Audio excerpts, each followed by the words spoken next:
హిస్టరీలో చూస్తే టీనేజ్ పిల్లలు తమ తల్లిదండ్రుల ప్రాణాలు తీయడం లాంటివి జరిగేవి కాదు. కానీ ఇప్పుడు ఆ నిహిలిజం కారణంగా, ఒక విషపూరితమైనటువంటి మైండ్‌సెట్ కారణంగా అలా తయారవుతున్నారు. మనం న్యూస్‌లలో చూస్తున్నాం ఈ మధ్య బాయ్ ఫ్రెండ్స్ కోసం లేదా గర్ల్ ఫ్రెండ్స్ కోసం పేరెంట్స్ ప్రాణాలు తీయడానికి కూడా వెనకాడతలేరు. హ్మ్. తమనెవరు ప్రశ్నించొద్దు, తమ ఫ్రీడమ్‌కి అడ్డు రావద్దని డైరెక్ట్‌గా అల్టిమేటమ్ ఇస్తున్నారు. ఇంకా ఎప్పుడు లోన్‌లీగా ఉండడము, ఏ సోషల్ గ్యాదరింగ్‌కి రాకపోవడము, లైఫ్ పైన అసలు ఏ ఇంట్రెస్ట్ లేకుండా ఒక యానిమలిస్టిక్ లైఫ్ స్టైల్ వైపు వెళ్తున్నారనమాట. అలా జీవిస్తున్నారు. అయితే ఇంతలా ఎలా ఇన్‌ఫ్లూయెన్స్ అయ్యారని చూస్తే దానికి కారణం డిజిటల్ కంటెంట్. డిజిటల్ ఎడ్యుకేషన్ ఆ విధంగా వారిని మార్చేసింది. కాబట్టి ఈ జెన్‌జీ అనేది ఒక లక్ష్యం లేని జనరేషన్ అని, నీతి నియమాలు లేని ఒక డైరెక్షన్ లేని జనరేషన్ అని చాలా దేశాల్లో జెన్‌జీని రెచ్చగొట్టి వారి చేత తమ పొలిటికల్ యాంబిషన్స్ ఏవైతే ఉన్నాయో వాటిని ఫుల్‌ఫిల్ చేసుకుందామని చూస్తున్నారు. హ్మ్. మన దేశంలో కూడా పొలిటీషియన్స్ నిజానికి ఆ రకమైనటువంటి ప్రయత్నాలు చేస్తున్నారు. అయితే మరి ఇతర దేశాల్లో చేసినట్లు మన దేశంలో ఎనార్కీ సృష్టించి లేదా వయలెన్స్ క్రియేట్ చేసి గవర్నమెంట్‌ని పడగొట్టడం లాంటిది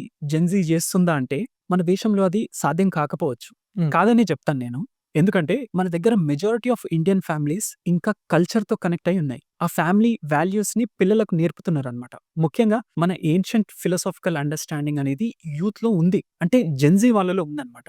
డిజిటల్‌గా ఇంకా సినిమాల రూపంలో మన రామాయణం, మహాభారతం వంటి ఎపిక్ స్టోరీస్ చూడడం వల్ల వాళ్ళు ధార్మికతను కొంతమేర అర్థం చేసుకోగలిగారు. శ్రీరాముడి పట్ల భక్తి, ఇంకా దేశం పట్ల ఒక భక్తి అనే దృక్పథం అనేది ఇంకా ఉంది ఇండియన్ యూత్‌లో.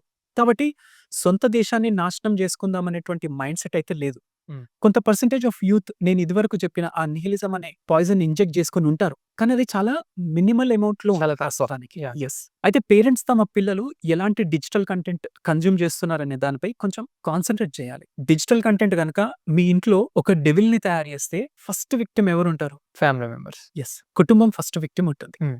ఆ తర్వాత సొసైటీ. ఆ తర్వాత ఈ దేశం. యాహ్! పేరెంట్స్ ధార్మిక్ వాల్యూస్‌ని పిల్లలకు నేర్పాలి చిన్నప్పటి నుండే. పేరెంట్స్ కొందరు మేము దేవుడిని నమ్మమంటారు. దేవుడిని నమ్మకపోయినా సరే కల్చర్, ట్రెడిషన్స్, వాల్యూస్, మోరల్స్ ఇవి పిల్లలకు తప్పనిసరిగా నేర్పాల్సిందే.